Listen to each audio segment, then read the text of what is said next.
Assalamualaikum warahmatullahi wabarakatuh. Perkenalkan, nama saya Siti Mafiatul Ilma. Saya Elsa Nofitriasari dari Prodi Manajemen semester 5 Universitas Islam Raden Rahmat Malang. Di sini kami akan mempresentasikan materi mengenai strategi koperasi Indonesia era industri 4.0. Perubahan yang terjadi di dunia pemasaran sebagai akibat maupun adaptasi 4.0. 1. Pemasaran digital menjadi strategi utama pemasaran. 2. Semakin banyak produsen yang menjangkau konsumen akhir produknya secara langsung dengan pemasaran digital. 3. Potensi pertumbuhan penjualan yang sangat pesat. 4. Data menjadi sangat penting. Marketing 4.0 adalah pendekatan pemasaran yang menggabungkan interaksi online dan offline antara perusahaan dan pelanggan, memadukan gaya dengan substansi dalam membangun merek, dan akhirnya melengkapi konektivitas mesin ke mesin dengan sentuhan manusia ke manusia untuk memperkuat keterlibatan pelanggan. Marketing 4.0 menjadi pendekatan pemasaran yang mengkombinasikan interaksi online dan offline yang tujuan utamanya adalah memenangkan advokasi konsumen. Faktor internal koperasi. Pada koperasi terdapat prinsip identitas ganda, yaitu anggota sebagai pemilik sekaligus sebagai pengguna atau pelanggan koperasi. Hal ini seharusnya menjadi salah satu keunggulan koperasi dalam pemasaran. Pada koperasi penggandaan misalnya, anggota berperan sebagai pembeli barang dan jasa yang disediakan koperasi. Artinya, koperasi memiliki pasar yang pasti, yaitu pelanggannya. Faktor internal koperasi. Faktor internal koperasi utama yang harus dievaluasi dalam kaitannya dengan penerapan strategi pemasaran antara lain pasar dan teknologi. Pasar ialah orang-orang yang membutuhkan atau menginginkan suatu barang atau jasa dan memiliki kemampuan untuk membeli. Orang-orang di dalam pasar total memiliki karakteristik yang berbeda-beda, seperti perbedaan jenis kelamin, usia, pendapatan, budaya, dan lain-lain. Bahwa public relation atau hubungan masyarakat merupakan salah satu fungsi manajemen yang dilakukan dengan cara analisis dan evaluasi tentang perilaku dan opini di lingkungan sosial yang ada kaitannya antara hubungan antara organisasi dengan publiknya secara teliti dan terencana.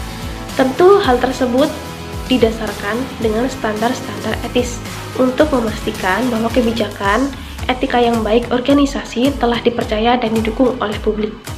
Koperasi yang kita ketahui merupakan organisasi nirlaba yang memiliki struktur kepemilikan yang unik, yaitu sebagai pemilik sekaligus sebagai pelanggan, berbentuk organisasi yang tidak mengutamakan model perseorangan. Kegiatannya melayani anggota, dikelola bersama-sama oleh anggota dan untuk anggota itu sendiri.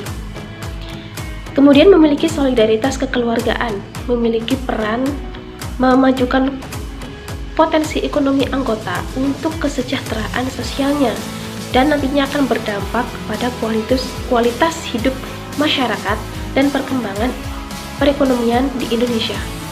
Namun pada kenyataannya saat ini masih banyak masyarakat yang masih belum paham tentang peran dan fungsi dari koperasi.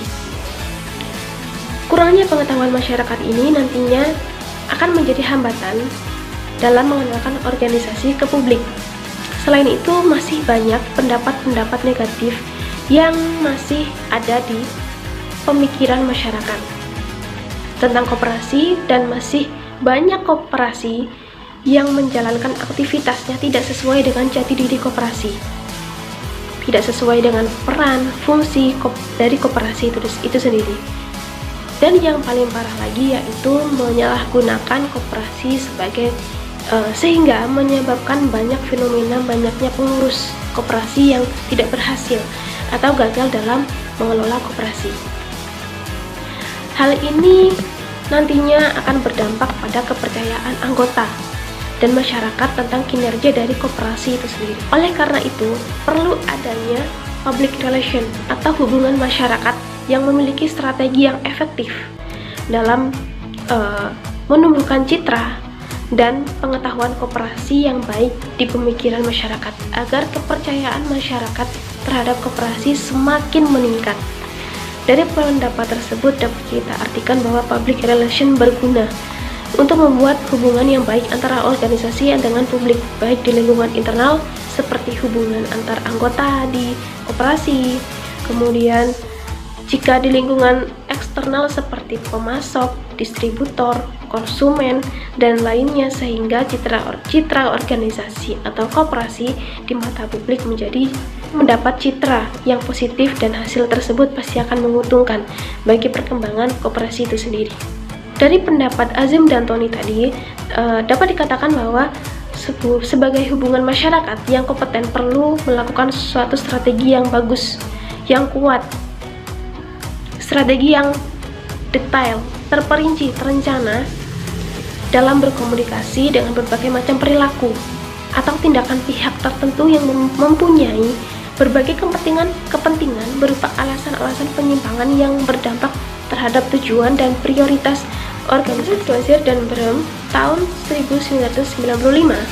Dalam Ruslan tahun 2008, peranan public relation dalam suatu organisasi dapat dibagi menjadi 4 kategori, yaitu yang pertama, penasehat ahli atau expert receiver. Yang kedua yaitu fasilitator komunikasi atau communication facilitator. Yang ketiga yaitu fasilitator proses pemecahan masalah. Kemudian yang keempat yaitu teknisi komunikasi atau